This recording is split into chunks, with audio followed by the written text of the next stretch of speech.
all of these stories, you guys are wrapping up with writing. And this is exactly the same expectation we have in our writing centers when we're in skills block. So you get a prompt and you're going to respond to the prompt on the lines that you're given. Before we read the prompt, I want to remind you about our hamburger writing. So the expectation is when you're writing a paragraph that you always have your introduction. So that top hamburger bun, you have some details, which are your hamburger, your lettuce, your tomato. And remember, you can have as many details in a paragraph as you'd like. We want at least 2, but I would encourage you to push yourself to 3. And then you have your conclusion, so that bottom hamburger bun. You want to make sure nobody wants to eat a hamburger with no bottom bun. It's messy. Nobody wants to read a paragraph without a conclusion because it's confusing for your readers. Remember, your conclusion wraps up the big idea that you mentioned in your introduction. And again, in first grade when we're writing, we're focusing on the big 6. You guys are always really good about remembering these. So grammar, does your sentence make sense? Penmanship, can you read your handwriting? Can someone else read your handwriting? Spacing, do you have good spacing in between your words and your letters? Nothing is squished together. Spelling, did you try your very best to tap out your words and record each sound that you hear? We don't expect you to have every spelling word memorized in first grade, but we've done a lot of work with sounding out blends and digraphs and bossy R's and magic E's.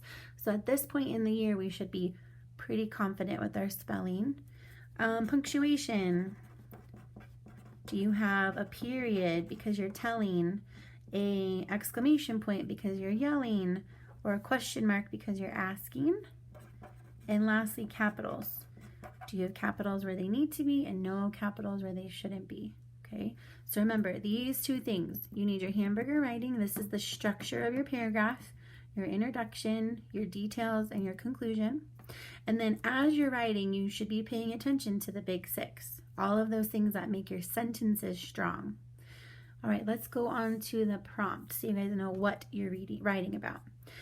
In the story, Where's Tiger?, Brandon introduces Nick to his stuffed kitty, Tiger.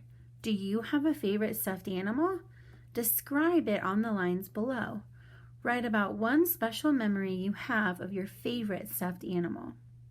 So you're thinking of your favorite stuffed animal and you're going to describe it on the lines below. So we've done a lot of work with describing things.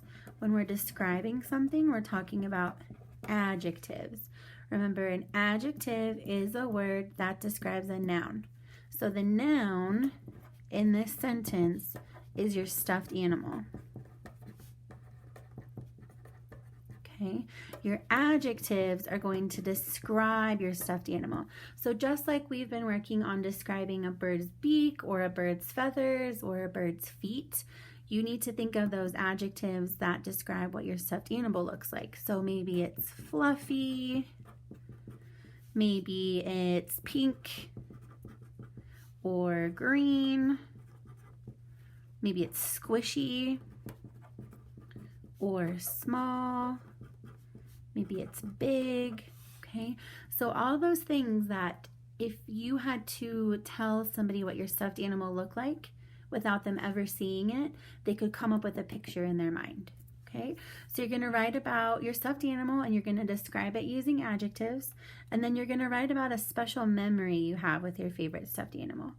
So Miss Ackerman, when I was growing up, I had a pink bear named Strawberry, and one day one of his eyes fell out. And I remember getting some construction paper and some glue and some scissors, and I decided I was going to do surgery on Strawberry's eye so that he didn't have just one eye. And I spent a couple hours working to give him a construction paper eye. So that's a special memory that I have with one of my stuffed animals when I was really little. So I'm excited to see what you guys write about.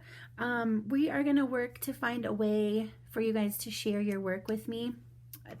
Things are a little tricky right now, but I want you guys to know that we're working on figuring out a way that we can talk to each other and I can see what you guys are doing. But you can always email me if your parents are okay with it. I'd love to see what you guys are working on and hear from you. And until we figure out what's going on, I want you guys to keep working hard. I'm very proud of you guys for sticking with it, and I want you to continue to stay safe and healthy, and we'll talk soon.